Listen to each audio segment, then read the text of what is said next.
1, 2, 3. Hello and welcome to Kayfabe is Dead podcast episode 10.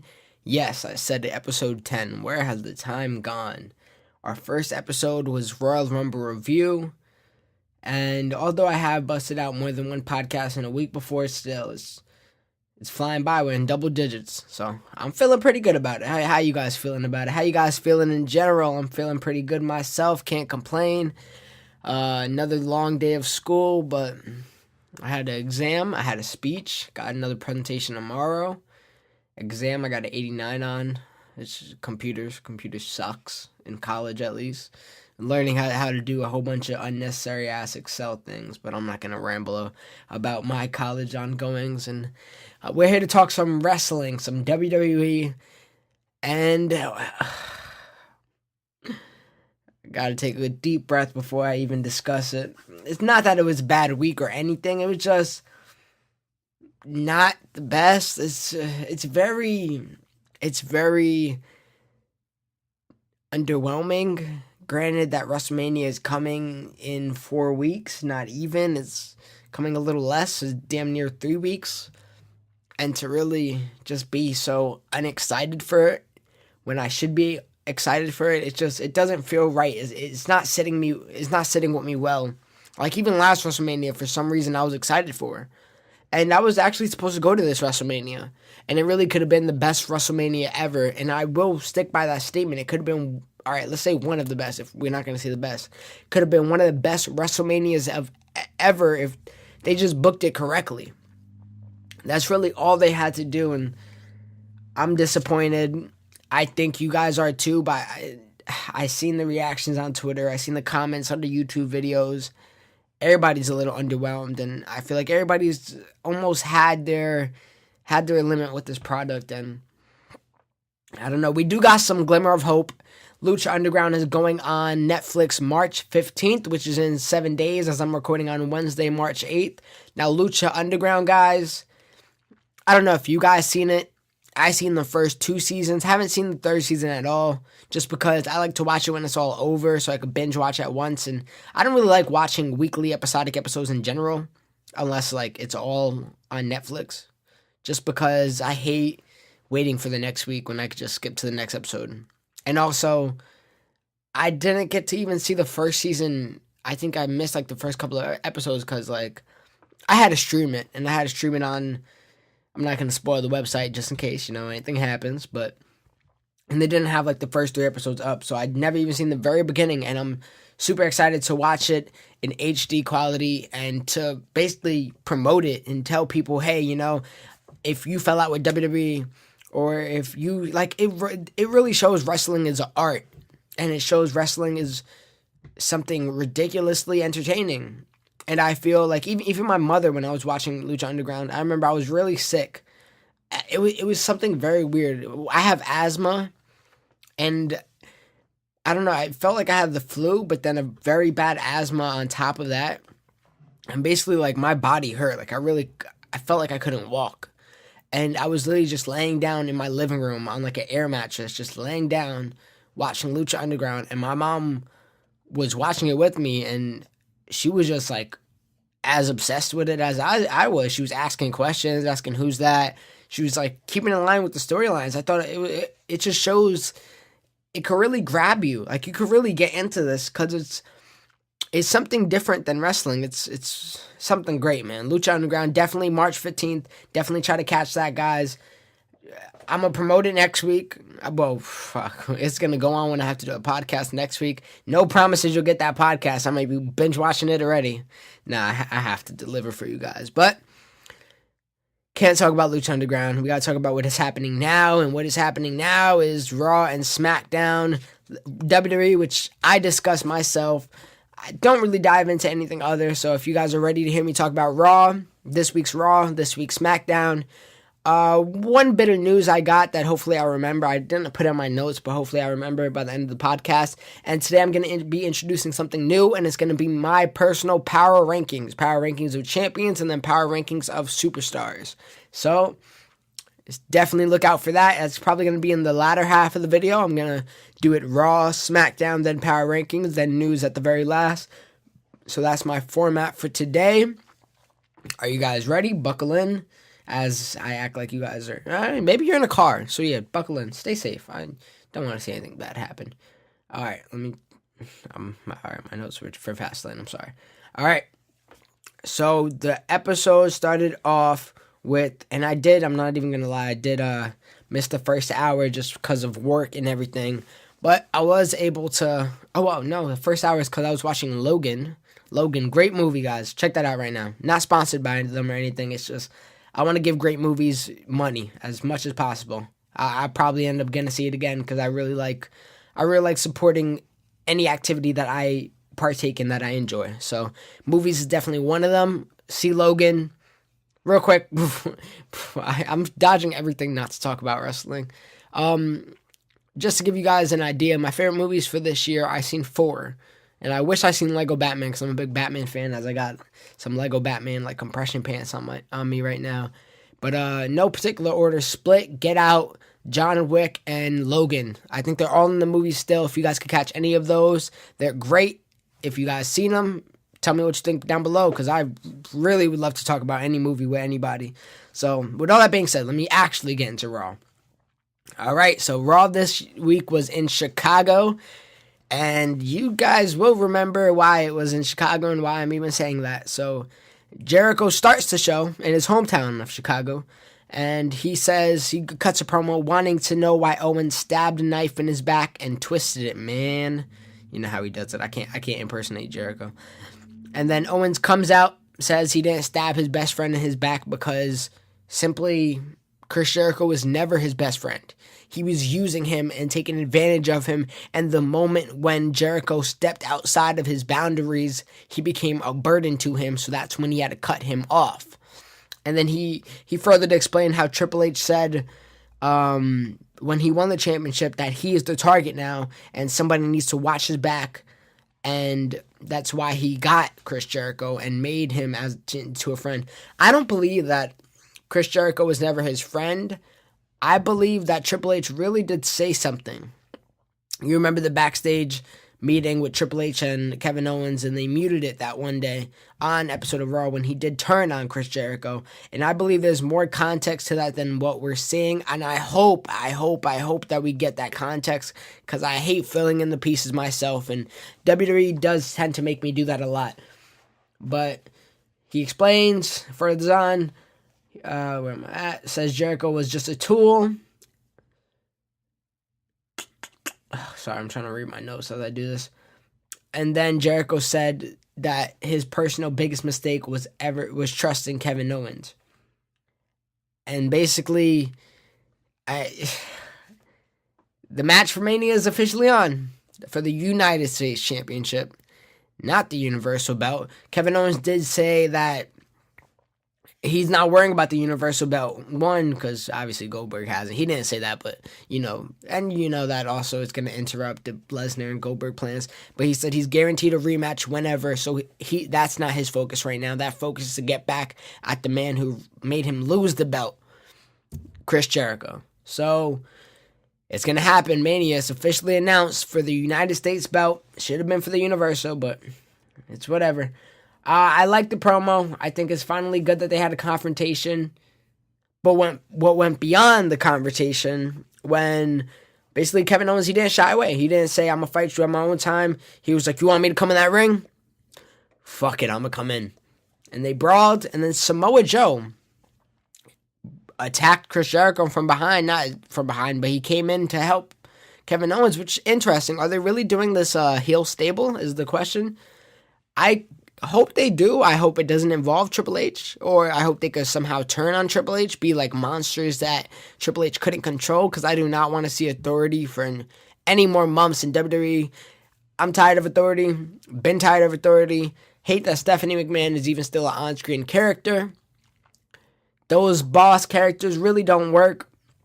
Save that for the Attitude Era. It does work in Lucha Underground. I'm not gonna lie, with Dario Cueto, some shit like that. I haven't seen it in like a few months. So something Cueto, some Dario Cueto. I want to say that's his name, and it works there. But even then, he they just really shut up and make the matches, and that's what you're supposed to do. I hate when you got to be involved with wrestling, like the actual wrestling matches, interrupting matches, or even wrestling yourself. I feel like it's a waste, and I hate it. It hasn't been good for a very long time, so I think they got to cut that out. The Stone Cold method is off the table nowadays. But Samoa Joe interrupting did make for matches of Raw. The first match, while Joe was out there, Sami Zayn did come out. We had the brawl. So this led to a Kevin Owens versus Sami Zayn match for that day, I should say. Kevin Owens beat Sami Zayn in a few minutes. I really have no notes for that match at all, to be honest. It was an early pop-up powerbomb in like maybe the first 4 minutes. And then further, they go like another minute, maybe 2, and then a second powerbomb finishes Sami Zayn. That's really all I have. It was a damn near squash match. Now, no, I'm not scared for Sami Zayn. I think this makes Kevin Owens look great. And I think Kevin Owens in general is looking like more of a badass now than he did when he had his championship, which is saying a lot. Just shows how bad the booking for his championship was when he had it. So, with all that being said, I really think Kevin Owens is stepping his game up, and I'm so excited because I think he will win the championship at WrestleMania, the United States belt.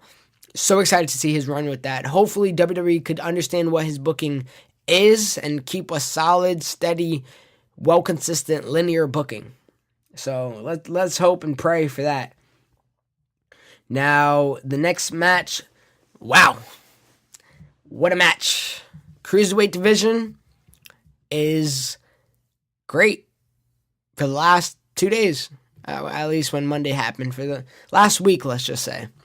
Wow, no, never mind. Some crazy shit happened. I didn't see 205 Live yesterday, but I could only assume it was amazing, to be honest, what would happen. But let me stop talking and get into it. Well, let me stop talking. Obviously, I'm going to keep talking. It's a goddamn podcast. I could really talk my ass off. This is bad. I do have my Powerade right next to me, though, so I am prepared. Neville versus Swan. Rich Swann in his first singles match back, I'm pretty sure, for the championship. I guess he never got his championship match back, and maybe he did, and maybe it's just a random championship match for him to defend it. They put on a hell of a show. I'm not even going to lie. Probably better than their first match. So, another great match for Neville. I got a few notes for this, actually, because it went a decent amount of time in the first hour. Cruiserweights in the first hour. Cruiserweight champion marked in the first hour. It wasn't a Kyrgios hour. What? No, great match. Really great match. So, my notes for this match is Neville threw Swan head on to ringside, the electronic board that be lighting up. Threw him head on. He was throwing him head on everywhere, it seemed, and it really looked like it hurt. A flip from the top turnbuckle to outside the ring. Yeah, Swan did some crazy, I think they called it the Swan Ton, ironic play on it. And he, from the top of the turnbuckle to Neville, who was standing outside the ring. It was a really nice dive. A superplex, which Neville has been using to finish people off, so he doesn't have to use his red arrow. Swan ended up rolling out of the ring. A great near fall after a crazy suplex with Neville landing on his face. A great near fall after that. Then a super kick that Shawn Michaels would be proud of from Rich Swann. It was amazing. And then it ultimately led to Swan tapping out to the Rings of Saturn. Great match. Watch this match for yourself, for real. Because I want to love the Cruiserweight division, and in 2 days I went from, man, this division really, I really think it was like 2 podcasts ago, before my Fastlane review and predictions. Damn, so maybe 3 podcasts ago. Unless, I think I put predictions on the same, I put the prediction on the same podcast. So 2 podcasts ago, I was saying how bad the Cruiserweight division was, and now I'm turning a complete 180 and I'm saying how great it is for the time being, and it gets better. Wait, there's more. Austin Aries interviews Neville after, and Neville, who seems to have great heat, and Austin Aries seems to be loved. Man, was the crowd eating him alive. Neville says he has no competition. And then AA, Austin Aries takes off his sunglasses, and basically, no, the way it happened is Neville said, because, the crowd was chanting Austin Aries, And then Aries was like, no competition, huh? Like, basically, how do I say it? What's the word? I never am able to look for the word that I'm ever trying to find. Basically, I don't know. Not assuming. You guys must think I'm a fucking idiot. I'm sorry. It's whatever. Basically inferring. There you go. College level. College doesn't teach you shit. Basically inferring that, Austin Aries is some competition. And then Neville was like, you're a joke. Don't make me break your orbital bone again or other one or something like that. And then Aries takes off his sunglasses for the first time. His eyes are fine. And then he says, I got one more question.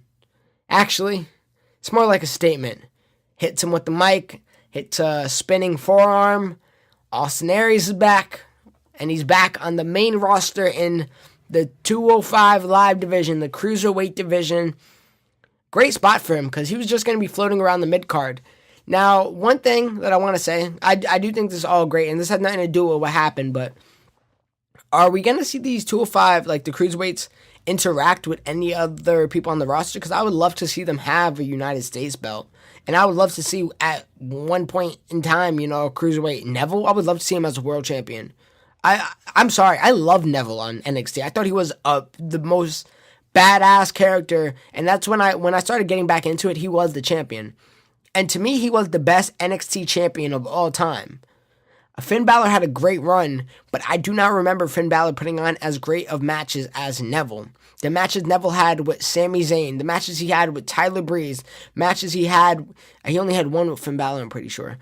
But I feel like he had, Tyson Kidd at the time, Bo Dallas. He was having great-ass matches consistently. Finn Balor, I feel like the only matches I really remember from him was Kevin Owens, which I thought was good. I didn't think it was anything crazy. Samoa Joe, I really enjoyed the match where Samoa Joe started bleeding very early. I think that was Dallas. And the blood added a lot more to it, but besides that, a lot of the other matches were basically, they were too drawn out. They were too, I don't know. And NXT has the predictable format of when they're going to lose and when they're going to win. I don't know. I didn't really enjoy Finn Balor. I enjoyed him as a champion, but I didn't enjoy him as much as Neville. I think Neville has a great physique. If he wasn't Englishman and he wasn't 5'10", I think he would really be looked at as Vince's go-to guy, to be honest. He's such a great wrestler. In the ring, man, dare I say he's the best wrestler on WWE right now? I might say that. Maybe it's a bold statement. Maybe it isn't. What do you guys think of Neville? I personally love him. And what he's doing as a heel right now is incredible. Next, we have the Goldberg promo. Now, I'm pretty sure this was still in the first hour as well. CM Punk's chants audible here. They're going crazy for the man. Goldberg comes out with the championship. Championship looks terrible on him, by the way. I think it looks absolutely atrocious because it's already a bad-looking belt, but I feel like Kevin Owens actually looked okay on him. I think, wow, the belt really does look bad. I'm starting to see it now, to be honest. It looked good on Finn. It looked good on Kevin Owens. But thinking about it on Chris Jericho or Roman Reigns or Goldberg, it doesn't look nice. Maybe Lesnar could do it because he does wear some red in his shirts at times. Hold on, let me crack my neck. If you guys could hear me crack my neck, that's kind of disgusting. So let's see. Oh, yeah, you definitely heard that. Hold on, another one.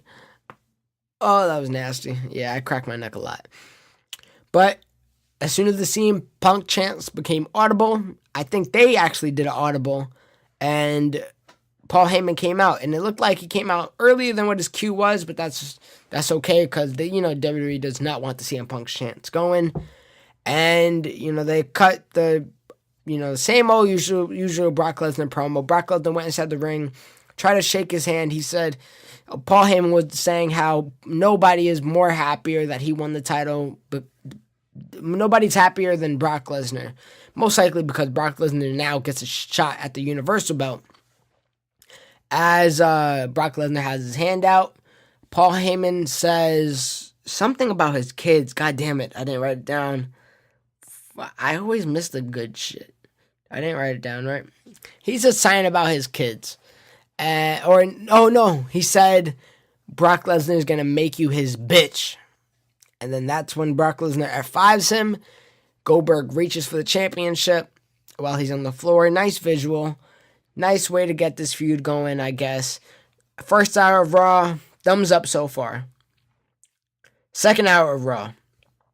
Gallows and Anderson versus Enzo and Cass. Once again, due to the controversy of last night.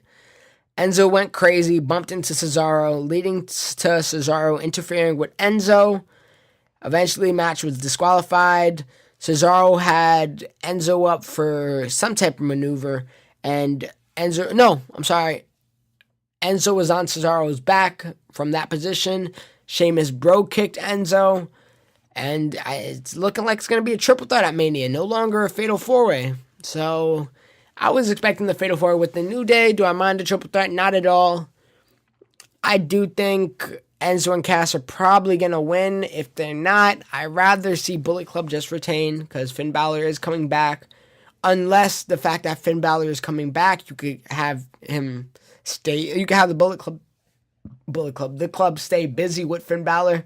If that was the case, Finn Balor wasn't on this show. What are they doing with Finn Balor? Beats me. I know he is on some March cards, March house shows. Clearly not this Raw, though. I don't know if he has WrestleMania plans, and that's unfortunate because if he's clear, you should use him. You shouldn't be lazy, wait for the day after Mania. That's some lazy-ass shit. You got me more excited for the day after Mania than WrestleMania in itself, which is despicable. What's up? I'm trying to figure out where I'm at. Okay. So this happened further on.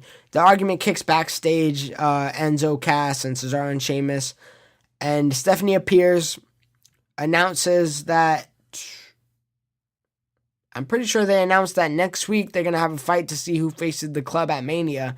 But I don't know why I didn't write this down. So you guys are just taking my word for it at this point.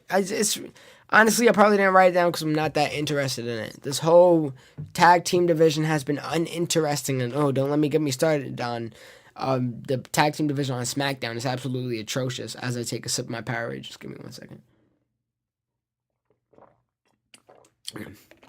One of the behind the scenes things, I do a podcast with other people, and I do a podcast by myself. My mouth gets so dry when I'm talking by myself because it's like I probably talk 20 minutes total in my other podcasts with other people. We all split the time evenly, get like an hour long. This, I'm talking for an hour straight. My mom probably thinks I'm a loner. It's probably not good at all. She's probably like, why is the boy always in his room just talking into a mic that's absolutely doing nothing? I don't know. You ever think about how much people judge you, really? All right, what am I even talking about? This is a wrestling podcast. Let me get to it. I need EJ. EJ, if you're listening to this, text me, bro. I miss you. Rick Rude got inducted into the Hall of Fame. That happened. Good for him. Again, I'm not in tune with the 80s wrestling, the 90s wrestling, just because I wasn't born. And it's hard to rewatch, the matches back then don't really equate to the matches now. It doesn't. It's me. I'm not gonna look down on it, but it's, I'd never seen a Rick Rude match. I'm sure I always heard about him, always seen him in the games. Good for him. I can't really speak more about that, though. Pointless match alert that I'm not going to talk about. New Day doing absolutely nothing again. They face Shining Stars. They beat Shining Stars. The end. Now, Bayley comes out, discusses the controversy that lied within yesterday. And she's in the ring with Mick Foley at the time, basically asking who's going to be her Mania opponent. And then out comes Sasha Banks. Then Charlotte explains how she was robbed. Then Stephanie comes out, and Charlotte goes deeper in saying that this is all Sasha's plan, and she sees it now. Yada, yada, yada. Stephanie comes out, announces that Charlotte's going to get the championship match at Mania. Basically, no matter what. And Mick Foley's like, no, we got to give it to the boss. And then Stephanie kind of ask him again, wait, who's the boss? And then he was like, yeah, you're my boss, but Sasha Banks is the boss. I like that. I like Mick Foley defending his worker like that, because Sasha Banks is really, I love Sasha Banks. I think everybody should love Sasha Banks. She's a great wrestler. She sells like a beast. And she should get her respect, as Mick Foley was basically saying. Now, what Stephanie proposed, she said, before I even get to that, as soon as Stephanie comes out, all we heard was the CM Punk chants, and then she quickly addressed that, saying, yeah, you guys are just like CM Punk. You're all losers. She had that one pre-written. So she makes the match.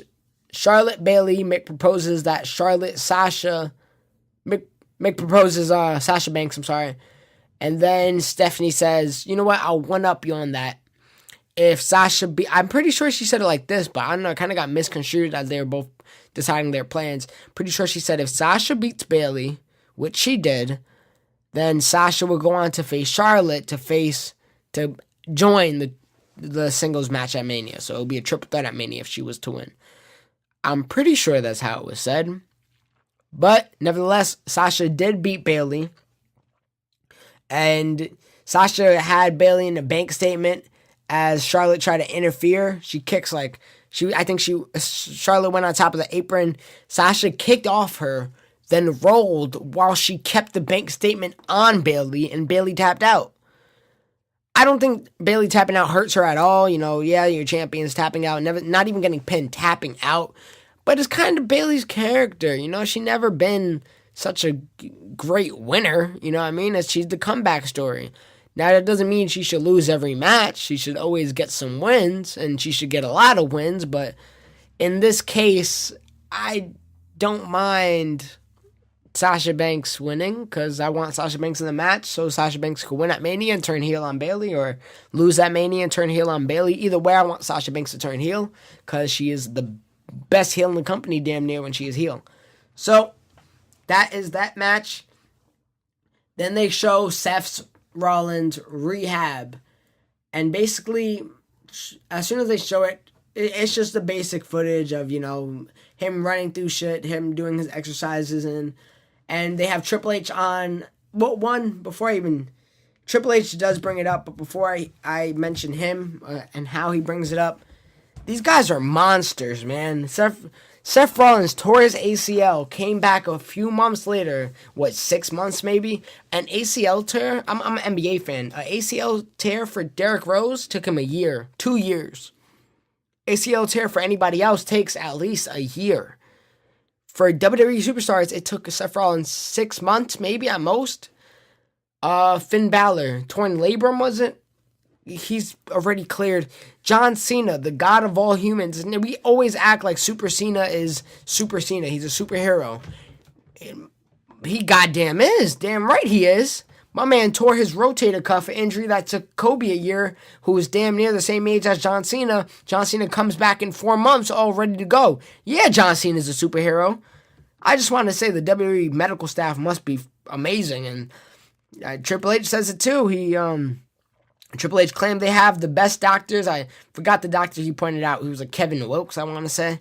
And then he basically said Seth should listen to them since they are the best doctors in the world and not come for Mania.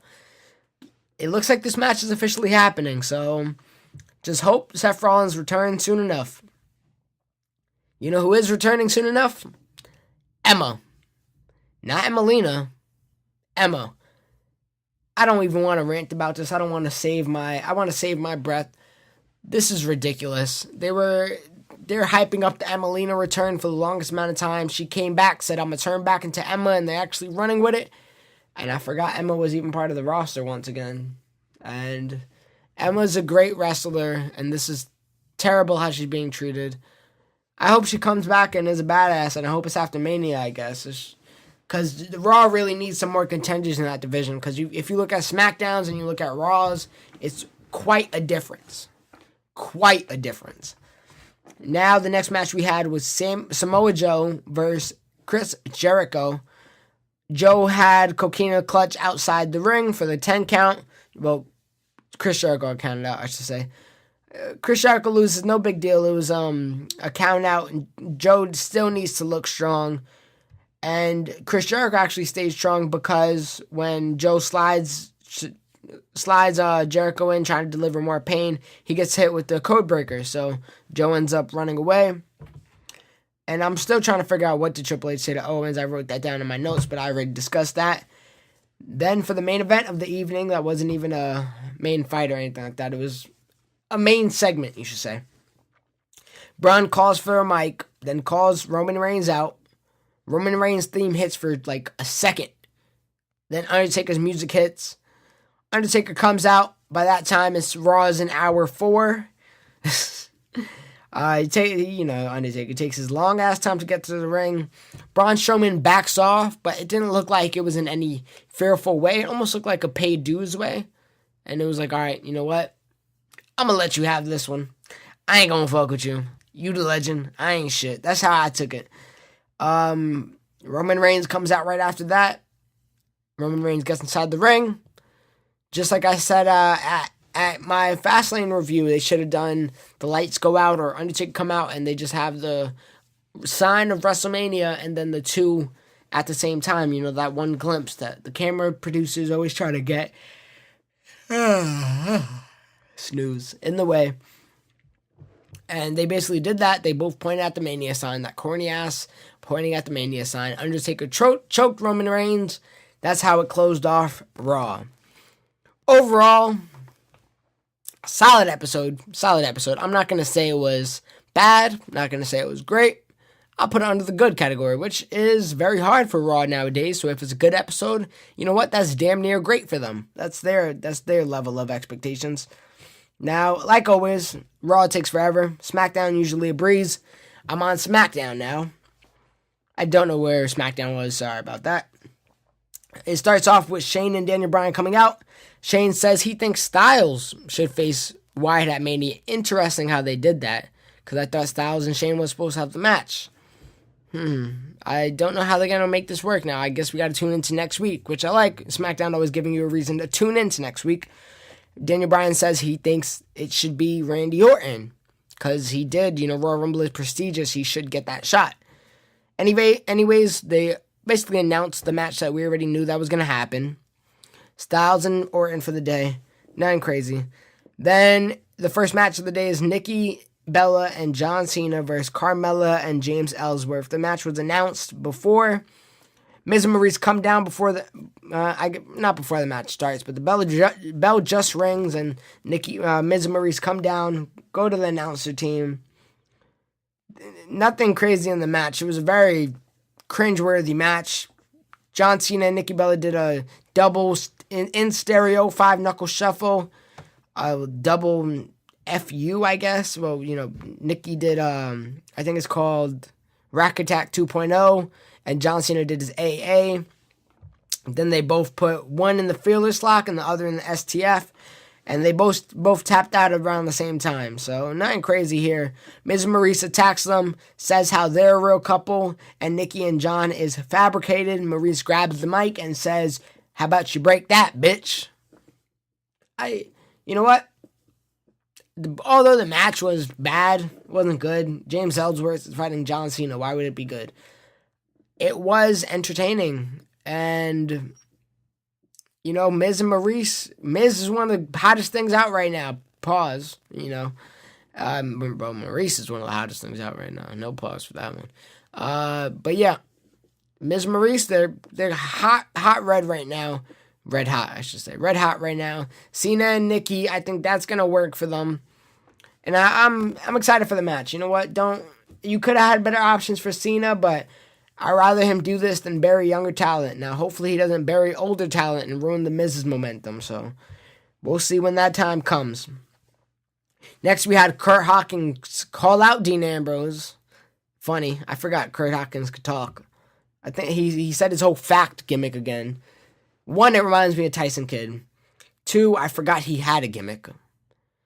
Dean Ambrose came out, took quick care of that. Dean Ambrose grabbed the mic, saying, "You the lone wolf. I'm going to come find you." Well, before he says that, Baron says he doesn't know why Dean is in a rush to get this beating. He's going to lose his championship. Then Ambrose says he'll come get him then. As he's walking out the ring, Kurt Hawkins tries to grab onto his arm, and then he gets hit with a Dirty Deeds. And it's jokes. Kurt Hawkins is such a joke. Why even bring him back? I don't know. It is beyond me. Now, this eventually leads to them backstage. Ambrose does find Baron Corbin just to get brutalized. Baron Corbin said, "Why are you excited, basically, to get this beating?" Well, he did get a beating. Baron Corbin ended up unlifting a pitchfork on top of Dean Ambrose's chest. And the pitchfork spot really fell flat for me just because it didn't look like it hurt, I guess. It didn't have impact to it. It's just something really slow going on somebody. I understand it should crush him in all reality, but we can't really feel that type of pain, or we can't witness that type of pain. That pain has to be felt, I feel. So that really didn't do anything for me. What that does is set up what should be a street fight at Mania, and Dean Ambrose should redeem himself. He couldn't go all out last year and do it to Brock Lesnar. Uses so many weapons. He used like a kendo stick and a fire extinguisher, I think. But this year he should go all out. They should put on a damn extreme ECW match, damn near, that type of quality. Let them get the PG-13 spots. Let them get the rated R spots. Won't mind if I see some blood. Baron Corbin making Dean Ambrose bleed would be cool.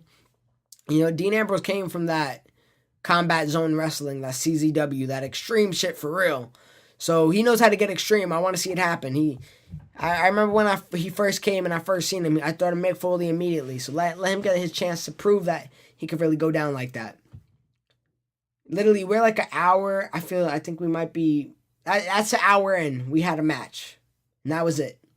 This is why SmackDown's so easy to talk about. And it's too many damn commercials. Holy shit. Commercial after commercial. Alright, guys. It literally started. Shane and Daniel Bryan come out. Alright, cool. After that commercial. Nikki and John come out. When Miz and Maurice come out to interrupt the match. Commercial. The match ends. Commercial. What else? Kurt Hawkins. After that, again, another commercial. That's 4 commercials in 1 hour. That means what? A commercial every 15 minutes? That's ridiculous. I mean, I feel like it's... see, I don't watch weekly episodic TV, but I do watch NBA, and I know damn near it's not as many commercials as this. Like, God, and it doesn't end here. Trust me. After we come back from commercial, Mojo Rawley announces he'll be the first entrant in Andre the Giant Battle Royal. The memorial. Holy shit, memorial. Blah, blah, blah. And then Dolph Ziggler interrupts him and says, "You're never gonna reach the brass ring." How ironic, Dolph. Dolph Ziggler is a waste of talent at this point. He's such a good talent, and his heel turn had such potential, and all that is lost. And I do not want to see a feud with Mojo Rawley. Although I want him to bring the mid-card division up, but he shouldn't reach for the low-tier mid-cards because he is the high-tier mid-cards, and they should be reaching for him, if anything. And before that, he still needs to prove himself. His whole gimmick was he wasn't winning, he turned heel. Well, goddammit, you need to win then to be credible, right? Whatever. Alexa Bliss has her blisseration or blisserection or something like that. Some type of Asian. Alexa Bliss was wondering how to get rid of Becky Lynch. Said she didn't know what else she could do. Becky comes out, then Natalia. Then they're all basically bidding in for their championship spot at Mania. And then Mickey says, "Hey, guys, I'm clearly getting the championship spot. Back off." And then Alexa's like, "You are?" And then Daniel Bryan comes out, says Alexa Bliss will face every available woman on the roster. So I'm wondering, does this mean Carmella? Available as in, I'm assuming that isn't already wrestling. So if Naomi is available, is she going to get a shot? Excuse me. Questions to be asked. Also, I forgot to talk about it. On Raw, the Sasha Banks, Charlotte, Bayley, I don't mind the match, but where's Nia Jackson? What is she going to be doing? That's my question. I thought they were going into the Fatal 4-Way direction, but I guess not. And on my WrestleMania Dream card, I did have Sasha Banks versus Nia Jax on the pre-show, and then Charlotte and Bayley on the main show. Guys, check out that WrestleMania Dream card podcast. I promise you would not be regretful that you checked it out. I promise you wouldn't regret it. Episode 6, WrestleMania Dream card. Definitely check that one out. Now, if it's a Fatal 4-Way, I don't mind that. I propose that on my WrestleMania dream card in itself. Women's division on SmackDown is just, it's deep, and I appreciate it. And I appreciate the women's division on SmackDown. Besides that, they had a Natalya and Becky Lynch match. Natalya, Becky Lynch versus Bliss and James match. Natalya was on the face team. This obviously backfired. As Becky was getting her momentum back, Natalya, who wasn't getting the tag basically the whole match, did a beautiful release German suplex. Oh my God. Brock Lesnar, who are you again? Because this suplex was amazing. As I'm guessing one move. Yeah, beautiful release German suplex that, Becky Lynch was down for the count. Bliss tagged herself in for Mickie James and got the pin herself. Now, Mickie James looked like she had a problem with Alexa Bliss tagging her in. So, she turned on her. And there you go, every woman for herself. She held up the championship. Can Mickie James get another title run in WWE? We'll see.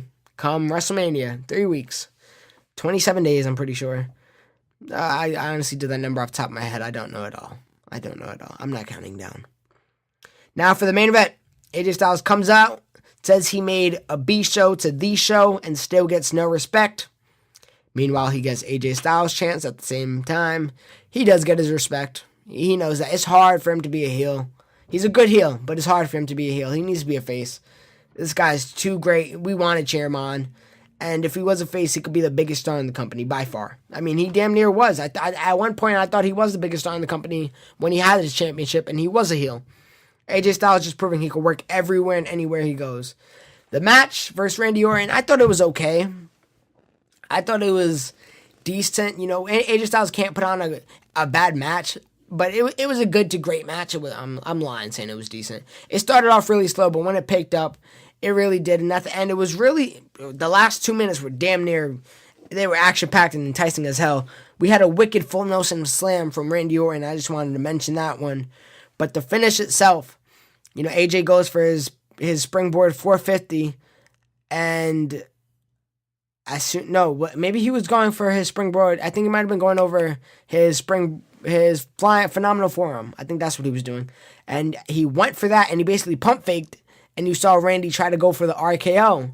And Randy fell for the pump fake. That's what I'm going to call it. And he was on the ground. AJ tries to go for his springboard 450. Lands on his feet because Randy Orton rolls. AJ Styles runs to Randy. Randy throws him up. Hits him with the RKO. And it's official. Randy Orton versus Bray Wyatt at WrestleMania. Guess Luke Harper's out the picture now. And that's my problem with SmackDown. I didn't enjoy the show. I didn't. Not at all. I enjoyed the last 20 minutes. And that's it. SmackDown gets a poor grade for this time. My problems with SmackDown? Where the hell is American Alpha? Luke Harper is out the whole title picture now. Like, is he not even going to be found? Is he not going to be seen? Maybe he just appears at Mania. Damn it, man. I'm tight. A 2-hour show with 3 matches. One of them being a mixed tag team match. The other being a Divas match, a tag team match that it was okay. Yeah, I'm not going to lie. The Divas match was good. So I can't lie to you and act like the Divas match was terrible. Divas match was solid. But 2 tag team matches, 1 singles match, tag team match that didn't even involve the tag team champions. 2-hour show with 3 matches. How did that sound? NXT gets more matches off in an hour. And they still manage to build storylines. Now, I know SmackDown is this show that can't get any criticism, and I mostly don't give it criticism. I brought this question up last week, and I said, is it too little wrestling on a wrestling show? But I said, you know what? It worked. I love last week's episode. This week, I'm going opposite. I'm going 180 on this. Terrible show. I'm sorry. And then people are going to thumbs up it anyways because of a good main event. The main event isn't everything. People want to criticize Raw, which, I'm one of the biggest criticizers of Raw. And the main events are usually fall flat, and people criticize the whole show, but the first hour is usually always good. So in that case, why don't you just give it a thumbs up by your logic? But I get it. The last thing we see is the most important thing, whatever the case may be.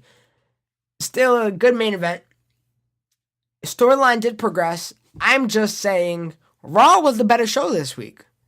And I don't mind giving it to Raw. But I really think this was a lackluster episode of SmackDown. I really do, and I feel like on the road to WrestleMania, we should be getting better quality of wrestling.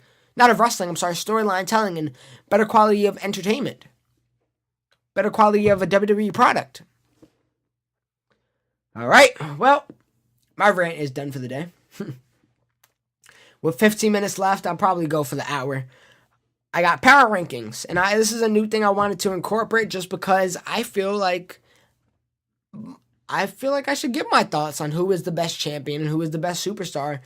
And not only like talent-wise, but how the character is booked by their wins, by this and by that. Now, the way I did it, let me start with the championship power rankings. The way I did the championship power rankings is I simply took the champions that ultimately have been the best champions and have impressed me the most. And now the best champion doesn't necessarily mean you have the longest title reign. It just means what you've done in your championship span, or even just how credible you are as a champion. So now I'm going to go bottom up. My lowest ranked to my top ranked. In my champion power rankings, you're not going to hear anybody who isn't a champion. We have American Alpha last. Defended the title against the whole division. And I think Usos. I don't know what they're doing with them now. Yeah, that's them. Gallows and Anderson coming second to last. Gallows and Anderson just basically, they're putting on okay matches. Storyline telling in the tag team division on Raw has nothing to it. They should be good champions, but they're just not being good champions at this point, and I'm not feeling them as champions, and it hurts to say. I think their time was up, and New Day crushed it, and New Day ruined a lot of people's momentum in the tag team division on Raw, and that's how I feel. But I do hold them over AA just because AA is American Alpha. American Alpha just because of who they beat and how they defended their titles. They beat Enzo and Cass. They beat Cesaro and Sheamus, which are both more credible people than Ascension and the Fashion Police. I'm sorry. I took a sip out of my Powerade. Sorry, I feel like this is hour 3 of Raw right now, guys. Hour 3 of Raw. Now, Dean Ambrose, he hasn't defended his championship yet. I don't think he has. And if he has, look how memorable it was. I'm sorry. He hadn't defended his championship yet. I think he did it against Miz, and that was it. Now we have Alexa Bliss, who just, won it again recently, but she was a champion before. She's still credible. I still like her. She's still a fighting champion. I have her above Dean Ambrose. Now above Alexa Bliss, I have Bayley. Putting on, the way she won it was simply phenomenal. You know what? I'm going to have Bayley higher than this. Ignore that I said Bayley. Looking at it now, I'm going to have Bayley higher than this. Ignoring Bayley, I have Chris Jericho. Defended the title multiple times against Roman Reigns, against Sami Zayn, put on valiant performances, and this is going to be one of the biggest feuds going into WrestleMania. You know what? I really should have looked over this thing. I just got one mistake, and the mistake was putting Goldberg over Chris Jericho. I'm going to have your Universal Champion right above Alexa Bliss. Not because he hadn't defended his championship. That has nothing to do with it. Neither has Alexa Bliss, has she? Neither has damn near Dean Ambrose, to be honest. Neither has Bray Wyatt, who obviously I haven't said yet, so he's obviously above them. Goldberg, because he's credible, yeah. I guess. Power rankings. Should I really have him up there? Just fuck that. No, I'm not doing that. I have Goldberg above Alexa Bliss. Above Goldberg, I have Chris Jericho, Y2J, for the reasons I said. And then above Chris Jericho, I have Bayley. Then above Bayley, Bayley, because one, that championship match she had at Raw when she won was simply amazing. And although I think the moment was wasted, it was a moment nonetheless. A better moment than any of the champions I named so far has had. Now, I feel this moment might be even a little better. Bray Wyatt winning the belt at Elimination Chamber. I got Bray Wyatt above Bayley. Because it was long overdue. And it was the cultivation of it in itself. He won it in a great match.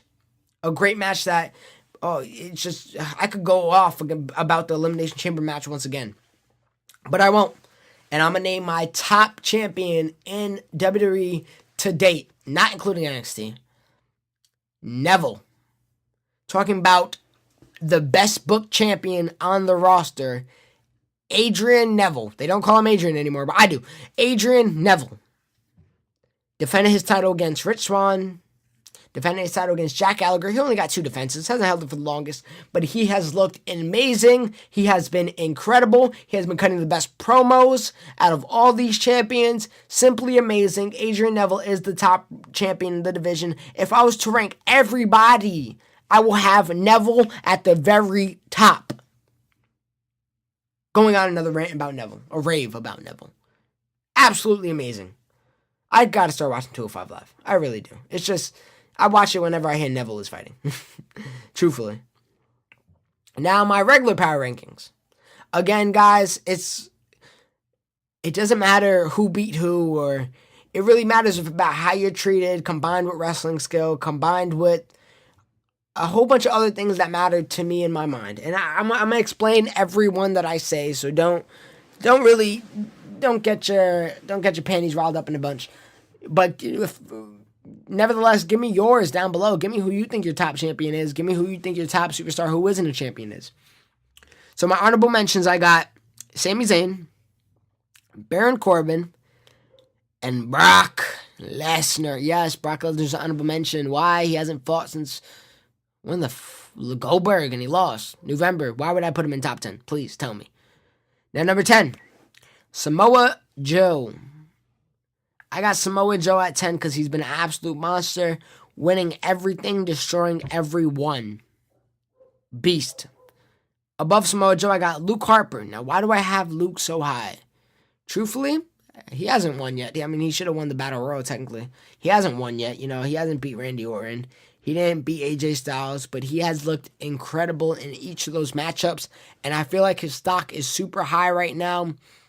And, I mean... almost do it by level of importance, right? Who's more important? Luke Harper or Baron Corbin? It's Luke Harper to me, right now. And I feel like in the switch of a button, he can be pushed into that main event. And I don't know if they're doing it anymore, but I feel like if he was, he'll be in this spot. If he wasn't, he'll be in this spot. I just feel that he's that close to being into the main event scene that he deserves that spot. Now above him, I have The Miz. Come on. Miz has been nothing but amazing since he's been on SmackDown, and he proves it every night in and out. Great. Now, ironically, above The Miz, I got John Cena. John Cena has, he was just champion, but I feel the people above him, they got their own rights, and just because of what John Cena is doing right now, his focus is Miz, and it's not focused on championships, so therefore he is in the midsection of the power rankings. Above John Cena, I got Charlotte, who, if I did this power rankings list when she was the champion, I probably would have put her as the number 1 champion because she's absolutely amazing as a champion, and she's a badass heel. But since she isn't, she's still the best contender we got for the women's belt, and that's coming from a Sasha Banks fan. She is the number 1 contender for that women's belt, rightfully. And she's one of the most credible champions. She's one of the most credible fighters on the whole roster, if you want to be honest. 5-time women's champion. Her undefeated streak at the pay-per-views just went at Fastlane. This is the moment in the podcast where I slur my words because I've been talking for way too long. I have Charlotte number, 6? Yeah, 6. Number 5, Braun Strowman. An absolute monster, an absolute beast. Cannot be booked better than how he has been booked. Except the flaw coming at Fastlane. To number 4, Roman Reigns. Roman Reigns, come on, we can't act like he's not top dog. He is top dog. Now, the reason he's number 4 and not any higher is because what he's aiming for right now. He's aiming for Undertaker, not a championship spot. And that's where I see him. You know what I mean? I see him, as of now, he hasn't been in the main championship title picture for, it feels like longer than what it has been, but it was Royal Rumble, I think he had a shot. But, he should take a break for that championship spot, and I think that's what they're leaning towards too right now. Now, number 3, the number 1 contender for the SmackDown WWE Championship, Randy Orton, the Viper himself. Do I have to explain? I mean, Randy Orton has been winning all his matches. When was the last time he lost? He beat AJ Styles. He beat Luke Harper. He won the Royal Rumble. I don't have to say anymore.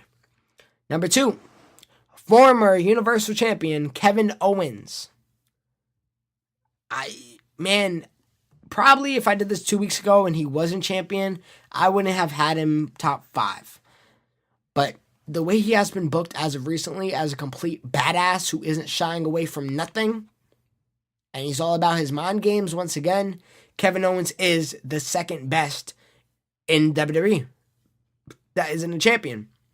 Number 1, AJ freaking Styles. That doesn't include any injured persons, so Seth Rollins, Finn Balor, you can't make it, I'm sorry. AJ Styles, the phenomenal one, who's absolutely phenomenal, and he's absolutely amazing. I'm not going to defend why he is the number 1 power ranked, because he was the champion for a very long time. He has been constantly winning matches consistently. One of the last people in Elimination Chamber, one of the last people in the Battle Royal he beat Luke Harper, so he truly earned the spot for the main event of Mania. Didn't get that because he was screwed over. AJ Styles, man. Who would have thought I would have been saying this a year ago? Literally a year ago. AJ Styles, absolutely phenomenal. That's my power rankings. You guys leave me yours down below. Let me know what you think. And now, before I close the show, I just want to talk about some news for a quick second. And it's going to be the same news I addressed last week. Well, the Hardys have signed a contract, not to WWE, to ROH. But, nothing to freak out about. They did beat the Young Bucks, or Bucks of Youth, however you want to say it, however you want to do it. Either the Hardy style, broken, or the actual name of the damn team. Beat the Bucks of Youth at the last Ring of Honor event. And I'm sorry, I do not watch Ring of Honor. I tried to give it a try one time. Great wrestling, but the lack of storyline really hinders me. And, I mean, if you guys think I should get into it, if there's something cool going on at the time, let me know. Tell me what episodes I should watch. I'm more than down to watch it. I do have an hour break during my classes on Monday, Wednesday, Friday that I do need to film. So, you guys let me know. But they do sign a Ring of Honor contract, although it seems is only temporarily. And they might be just waiting till Mania. And the talks in WWE are still looking good. So they still hope that the Hardys come to WWE. And I just want to end this podcast with a prayer. No, I'm kidding. With just the hope of Hardys coming, and the hope that next week we have some more information on this, and that, they'll be signing a contract come April. But so far, nothing. Just preliminary talks. And let's hope, because the tag team division needs them. Trust me, they really do. And even the singles division wouldn't hurt with them. I love Jeff Hardy, one of my favorites of all time. I actually met Jeff Hardy. That's the story. I met Jeff Hardy and Matt Hardy at a wrestling event that happened in my old junior high school. And then if you guys want to hear something crazy, I met Snitsky. You guys remember Gene Snitsky? I met him at my job the following week. I work at Adidas. All right, a funny story time. Then I'm gonna call the podcast quits, and I'm gonna log out, sign out, I should say. So I was working at Adidas. I usually am in the footwear, and then I seen a man with a lady who was in a WrestleMania t-shirt. So I was gonna go over there to compliment her, just because I'm a wrestling fan. If I get to talk about wrestling with anybody at my job, it makes the person feel more comfortable, and they'll ask me, and I get sales. Cool. So I was going over there to compliment her, and I was like, "Hey, how you guys doing today? Do you need any help?" And then Snitsky, who I didn't know was Snitsky at the time, asked me to, it was the sneakers on the wall, so they're zip tied. And he asked me, he was like, "Yeah, bud, can you just cut these off for me and tell me the price?" And I was like, "All right, cool." Cut them off. Came back with the price. It was some crazy ass shell toes too, if you want to know Snitsky style. Who knew Snitsky would be a little swagged out? But here is the funny part. I came back with the shoes and the price, and he was like, "Yeah, any discount for a WWE star?" Bro, my heart dropped. He said WWE star. I said, "What? Who?" I said, shit, who are you? Because I didn't reckon he had a beanie on, and Snitsky hasn't been relevant for a very long time. And he was like, "Oh," I was like, "I'm a big WWE fan. Who are you?" And he was like, "Oh, I'm Gene Snitsky." I was like, fuck. He stood up at that point. And I was like, "Yeah." I totally remember you. I couldn't recognize you without the yellow teeth and the bald head. He took off his beanie. He was like, well, I still got the bald head. Nevertheless, I took the picture. I gave him my discount. Told everybody in the store. Real cool dude. He took a picture with the whole staff. My man laid on one of the registers, like where you get checked out from. He laid there, took a funny photo with us, took a serious photo with us. He literally went back to his car and gave me his autograph. He didn't give none of the other people autograph. He was like, yeah, I got you, man. Like, thank you for your discount. Came back with an autograph. Real genuine dude. He followed me on Instagram, followed me on Twitter. I followed him back, of course. Fucking Gene Snitsky. I mean, that's just real crazy story. One of my favorite Royal Rumble eliminations of all time with that clothesline he did on Paul London. So I'm gonna end that podcast with that. Shout out to Green. Oh my God, I gotta go. I always fuck up at the ending, and I'm not even gonna edit it out. Shout out to Gene Snitsky, real cool dude. With all that being said, guys, thank you for listening. Please, please, please check out my Fastlane review. Please check out my WrestleMania Dream Card. That is episode 6. It has like 27 views so far. Doesn't sound like much, right? It has 27 on SoundCloud at least. 27 views so far. It doesn't sound like much, but honestly, it means the world to me. And if you guys actually listened to it, and you guys heard it, and if you stuck the whole way through, shout out to you. Because it was a long-ass podcast. If you stuck the whole way through, please, please, please comment below. Let me know what you thought of it. Comment on this one. Let me know what you thought of this week's Raw, this week's SmackDown. Who would you put as your top power rankings? My voice is getting tired. It's back to me being raspy. You guys have a good one. I am out. Alright, I kind of turned my mic back on because I forgot to say you can find us on SoundCloud, iTunes, YouTube under the name All of the Above, ENT. I'm not going to spell out that whole thing for you. Now, with all that being said, you guys have a good week of wrestling. I am Christian. I don't think I introduced myself in the beginning. I am Christian, the voice of the youth, and I am officially signing out. Thank you, guys.